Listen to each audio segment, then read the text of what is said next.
Hello student, मैं सौरभ कोहली आपका हार्दिक स्वागत करता हूं अपने यूट्यूब चैनल में। बच्चों, हम आज चर्चा करेंगे इतिहास पाठ 11 आधुनिकीकरण के रास्ते। इतिहास का ये पाठ है, 11वीं कक्षा के लिए बहुत ही इम्पोर्टेंट है। आधुनिकीकरण के रास्ते, इसमें विशेषकर बच्चों चीन और जापान के विषय में हम बात करेंगे कि किस प्रकार इन्होंने आधुनिकीकरण को अपना के ये आगे बढ़े, टेक्नोलॉजी को बढ़ा के ये आगे बढ़े। तो चलिए शुरू करते हैं हम। पहला प्रश्न है, मेजी पुनर्स्थापना से पहले की वह अहम घटनाएं क्या थी जिन्होंने जापान के तीव्र आधुनिकीकरण को संभव किया। तो बच्चों, प्रश्न ये बता रहा है, ये पूछ रहा है कि मेजी पुनर्स्थापना से पहले क्या घटनाएं थी जिसने जापान को तीव्र आधुनिकीकरण को संभव किया, जापान में जो तीव्र आधुनिकीकरण हुआ उसको संभव किया। तो 1867-68 में जापान में एक युगांतकारी घटना घटी जो कि मेजी पुनर्स्थापना के रूप में घटी। सदियों पूर्व जापान में दो अहम प्रशासनिक शक्तियां थी, सम्राट तथा प्रधान सेनापति, जिसको शोगुन कहते थे। तो हालांकि प्रशासन की समस्त शक्तियां शोगुन में समाहित थी, केंद्रित थी। सम्राट मात्र राजनीतिक मुखौटा था, क्योंकि सारी शक्तियां तो किसमें थी, शोगुन में ही।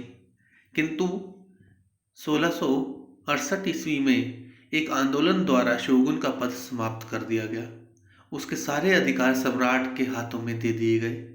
नए सम्राट 14 वर्षीय मुत्सुहितो ने मेजी की उपाधि धारण की। मेजी पुनर्स्थापना से पूर्व जापान में कुछ महत्वपूर्ण घटनाएं घटित हुई।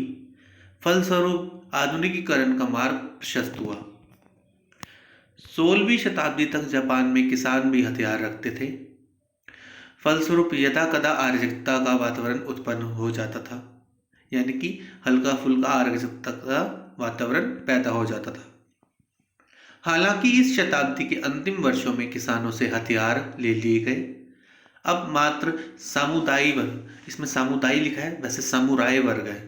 कौन सा? समुराय वर्ग के लोग ही हथियार रख सकते थे। इससे किसान अपना संपूर्ण समय और ध्यान कृषि कार्य में लगाने लगे।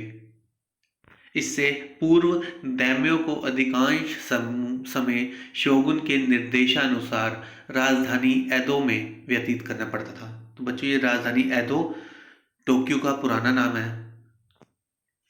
फलस्वरूप अपने क्षेत्रों के प्रशासनिक कार्यों का संचालन सुचारू रूप से करने में असमर्थ हो जाते थे। 16वीं शताब्दी के अंतिम वर्षों में उन्हें अपनी राजधानियों में रहने का आदेश दिया गया। भूमि का सर्वेक्षण तथा उत्पादकता के आधार पर भूमि का वर्गीकरण किया गया। इस कार्य का मुख्य उद्देश्य मालिकों तथा करदाताओं का निर्धारण करना था। इस परिवर्तन ने राजस्व की स्थायी निर्धारण में महत्वपूर्ण भूमिका दिया। मेजी पुनर्स्थापना से पूर्व जापान में अनेक महत्वपूर्ण एवं विशाल शहरों का विकास हुआ। शहरों के विकास ने वाणिज्यिक अर्थव्यवस्था के विकास को प्रोत्साहित किया। फलस्वरूप वित्त और ऋण की प्रणालियां स्थापित हुई। गुणों को पद से अधिक महत्वपूर्ण माना जाने लगा। व्यापार का विकास हुआ और शहरों की जीवित संस्कृति विकसित होने लगी। सांस्कृतिक कार्यक्रम को बढ़ावा मिला। इन सभी घटनाओं के सामूहिक प्रयास से जापान में तीव्र गति से आधुनिकीकरण का सपना साकार हुआ। तो बच्चों, अभी हमने ये देखा कि मेजी पुनर्स्थापना से पहले की घटना क्या थी कि मेन जो शासक था, सम्राट न होकर उस समय शोगुन था, और शोगुन का पद को समाप्त कर दिया गया एक आंदोलन द्वारा। और जो सारी शक्ति थी वो शासक के हाथ में सम्मानित होगी, और शासक ने मेजी की उपाधि धारण करी थी, और गुण को बल दिया गया, न कि पद को। तो ये सब घटनाओं के कारण आधुनिकीकरण का बढ़ावा हुआ। दूसरा प्रश्न है बच्चों, जापान के विकास के साथ साथ वहां की रोजमर्रा की जिंदगी किस तरह बदलाव आई, चर्चा कीजिए। जापान एक आधुनिक समाज में बदलाव रोजाना की जिंदगी में आए परिवर्तनों में भी देखा जा सकता है। परिवार व्यवस्था में कई पीढ़ियां परिवार के मुखिया के नियंत्रण में रहती थी, लेकिन जैसे जैसे लोग समृद्ध एवं संपन्न हुए, परिवारों के संदर्भ में नए विचार फैलने लगे। नया घर, जैसे जापानी अंग्रेजी शब्द का इस्तेमाल करते हुए होम कहते हैं का संबंध मूल परिवार से था, जहां पति पत्नी साथ रहकर कमाते हैं और घर बसाते हैं। पारिवारिक जीवन की इस नई समझ ने नए तरह के घरेलू उत्पादों, नए किस्म के पारिवारिक मनोरंजन और नए प्रकार की मांग पैदा की। 1920 के दशक में निर्माण कंपनियों द्वारा शुरू में 200 येन देने के बाद लगातार 10 साल के लिए 12 येन प्रति माह की किस्तों पर लोगों को सस्ते मकान उपलब्ध कराए गए। तो ये एक महत्वपूर्ण कदम था कि 12 येन, येन क्या है, वहाँ की जो करेंसी है जापान की। ये एक ऐसे समय में जबकि एक बैंक कर्मचारी उच्च शिक्षा प्राप्त व्यक्ति की मासिक आय 40 येन प्रति मास थी। जापान के विकास के साथ साथ नवीन घरेलू उत्पादों जैसे कुकर, टोस्टर आदि का प्रयोग होने लगा। आधुनिकता के प्रसार ने नवीन मध्यम वर्गीय परिवारों को प्रभावित किया। ट्रामों के आने से आवागमन की गतिविधियां आसान हो गई। ट्राम लाइक मेट्रो ट्रेन होती है, लेकिन ये सड़क पर चलती है। मनोरंजन के नए नए साधनों का आविष्कार हुआ।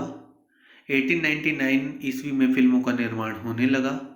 सन 1925 ईस्वी में पहला रेडियो स्टेशन जापान में खोला गया।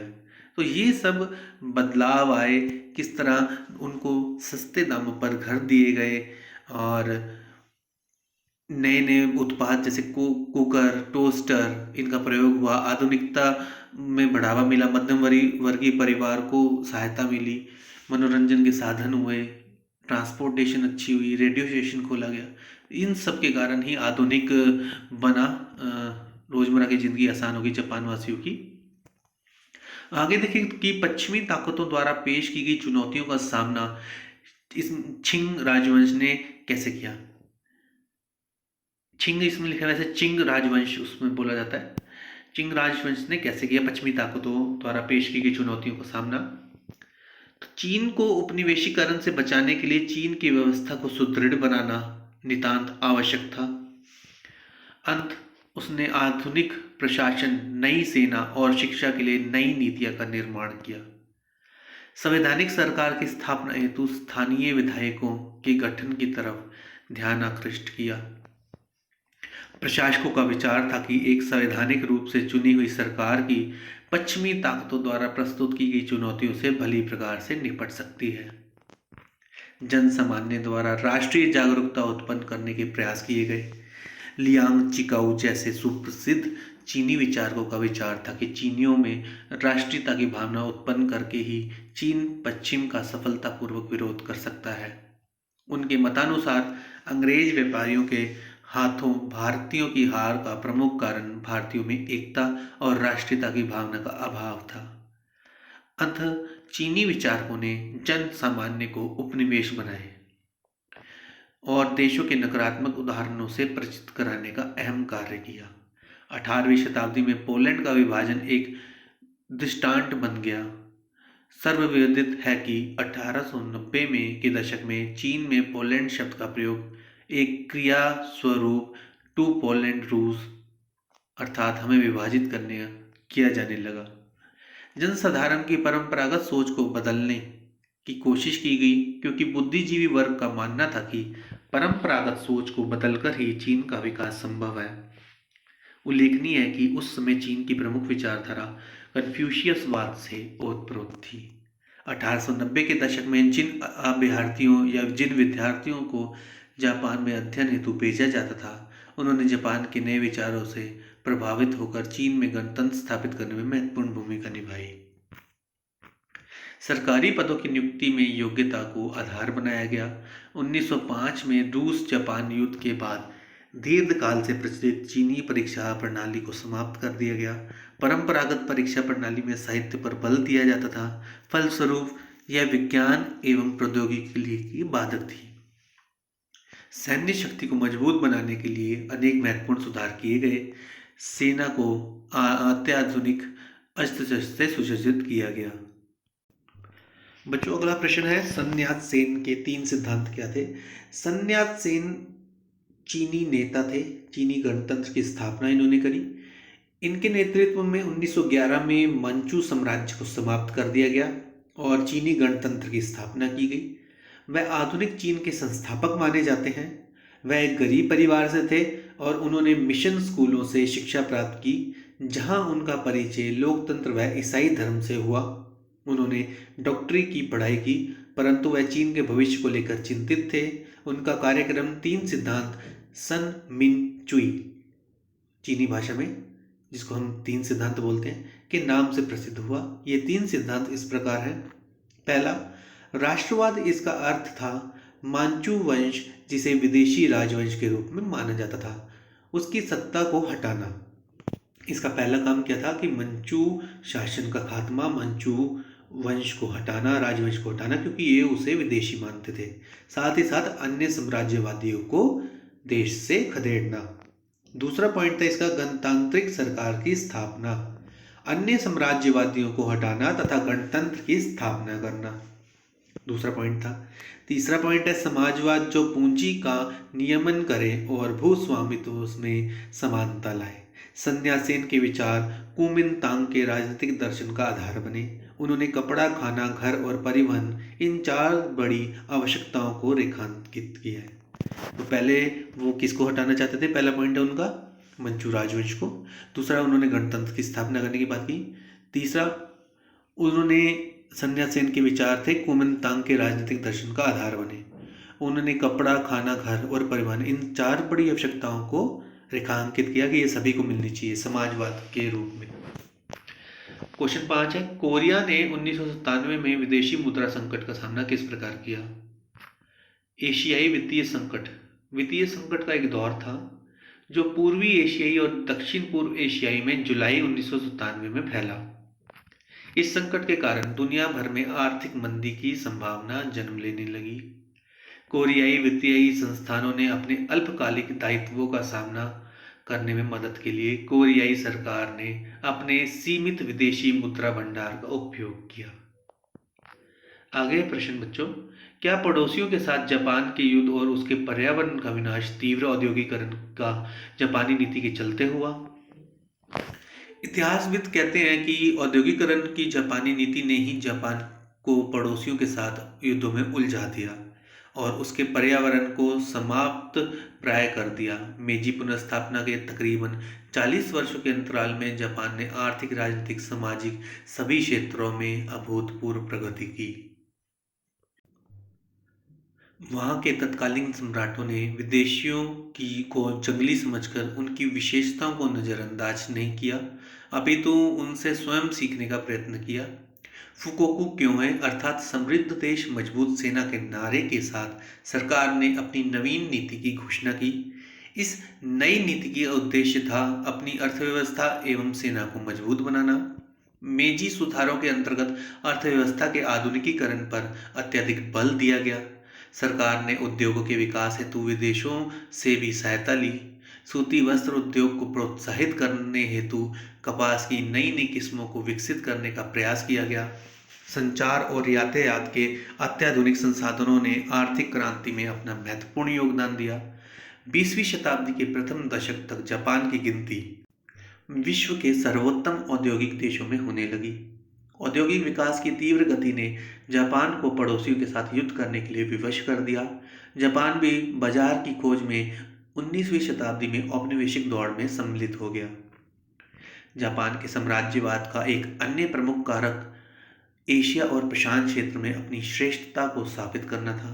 फलस्वरूप उसे 1894 और 95 में चीन के साथ और 1904-05 में रूस के साथ युद्ध करना पड़ा।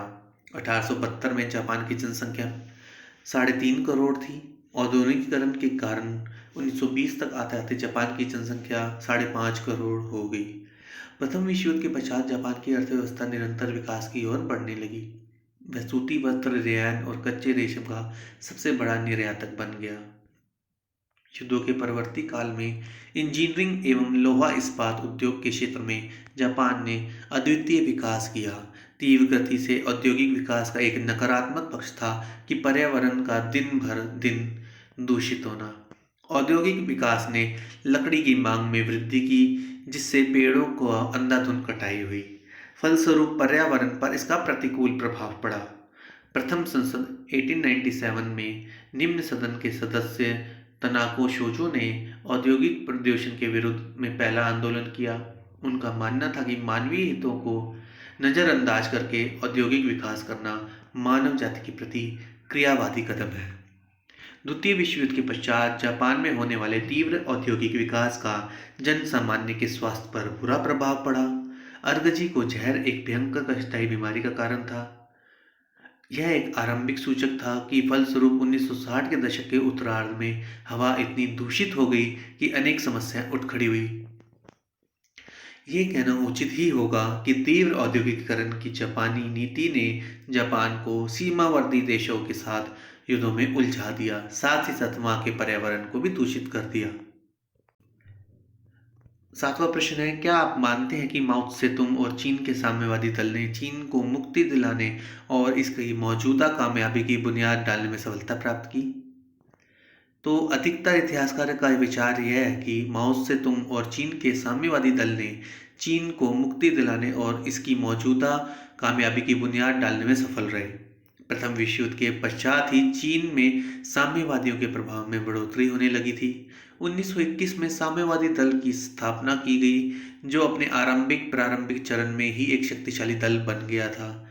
हालांकि एक समय चीन में दो सरकारों का अस्तित्व था। उनमें से एक कोमिंतांग यानी कि राष्ट्रवादी दल की सरकार थी, जिसको पक्ष संन्यास सेन दे रहे थे। दूसरी सरकार का अध्यक्ष एक सैनिक जनरल च्यांग काई शेक था। तो देखिए, ये संन्यास सेन और च्यांग काई शेक आपस में विरोधी दल के नेता थे। इसका मुख्यालय बीजिंग में था। डॉक्टर संन्यास सेन की मृत्यु के पश्चात कोमिंतांग का नेतृत्व भी च्यांग काई शेक की सरकार के विरोध में था, क्योंकि वह अमेरिका तथा ब्रिटेन के हाथों की कठपुतली मात्र था। मुद्रास्फीति की वजह से जन सामान्य की मुसीबतें बढ़ गई थी। जनता दोहरी मार झेल रही थी। पहली मार कर के रूप में तथा जो जनता की कमर तोड़ रही थी, और दूसरी मार खाने पीने की चीज़ों में महंगाई के कारण। चीनी साम्यवादी पार्टी के मुख्य नेता माओ त्से तुंग की कोशिशों के फलस्वरूप यह पार्टी एक मजबूत राजनीतिक शक्ति बन गई थी। माओ त्से तुंग घोर परिवर्तनवादी थे। उन्होंने एक ताकतवर किसान सोवियत को गठन किया और भूमि अधिग्रहण करके पुनः नए नियमों के अनुसार वितरण किया। साथ ही साथ उन्होंने स्वतंत्र सरकार एवं सैन्य संगठन पर बल दिया। माओ त्से तुंग स्त्रियों की समस्याओं से पूरी तरह से परिचित थे। अंत उन्होंने ग्रामीण महिला संघों को प्रोत्साहन दिया। विवाह संबंधों में नए कानून का निर्माण किया। इन्होंने विवाह संबंधों, समझौते या क्रय विक्रय पर पूरी तरह से प्रतिबंध लगा दिया। तलाक की प्रक्रिया को आसान बनाया गया। वास्तविकता तो यह है कि माओ त्से तुंग एक शोषण मुक्त राष्ट्र का निर्माण करना चाहते थे। दूसरे विश्व युद्ध में जापान की हार के पश्चात चीन को जापानी प्रभाव से पूरी तरह मुक्ति दिलाई गई। इसके पश्चात माओ त्से तुंग के अधीन साम्यवादियों और च्यांग काई शेक के नेतृत्व में राष्ट्रवादियों में सत्ता के गृह युद्ध शुरू हो गया। इस संघर्ष में साम्यवादियों की जीत हुई। अक्टूबर सन 1943 को चीन में पीपल्स रिपब्लिक ऑफ चाइना के नाम से गणतंत्र सरकार की स्थापना कर दी गई। नए गणतंत्र के प्रथम राष्ट्रपति माओ त्से तुंग और प्रथम प्रधानमंत्री चाउ एन लाई बने। इस सरकार ने अपनी प्रारंभिक वर्षों में कुछ अहम भूमि सुधार संबंधी कानून लागू किए। औद्योगिक क्रांति के लिए एक सुनियोजित कार्यक्रम भी तैयार किया। अर्थव्यवस्था के मुख्य क्षेत्रों पर सरकारी नियंत्रण स्थापित कर दिया। निजीकरण को धीरे धीरे समाप्त कर दिया गया। 1953 तक इस कार्यक्रम के अनुसार आचरण होता रहा। इसके उपरांत समाजवादी परिवर्तन का कार्यक्रम बनाने की घोषणा की गई। मौजूदा कार्यक्रम के तहत आंतरिक क्षेत्र में चीन जिस नए कार्यक्रम के तहत आंतरिक क्षेत्र में चीन नए नए कार्यक्रम का पालन किया गया, लंबी छलांग के नाम से जाना गया।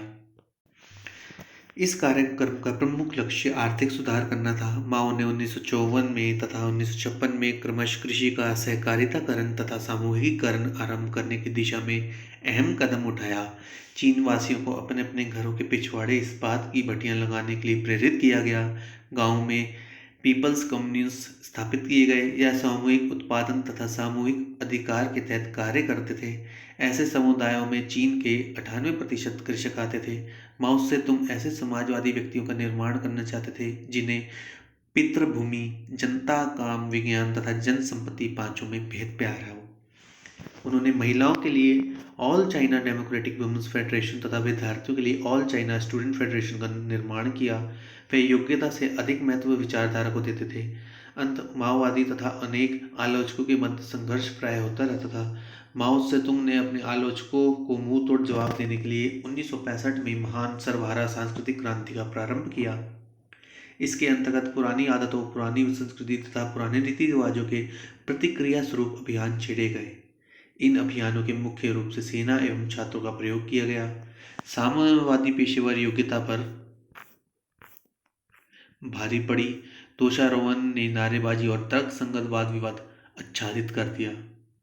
जनमुक्ति सेना के युवा अंग लाल रक्षकों द्वारा क्रांति को करने या जारी रखने के नाम पर भयंकर अत्याचार किए गए। माओ त्से-तुंग की विचारधारा को ना मानने वालों को नाना प्रकार की मुसीबतों का सामना करना पड़ा। परिणाम स्वरूप अर्थव्यवस्था एवं शिक्षा व्यवस्था में रुकावट होने लगी। साथ ही साथ पार्टी में बेहद कमजोर हुई। हालांकि 1970 में चीन की परिस्थितियां तेजी से बदलने लगी।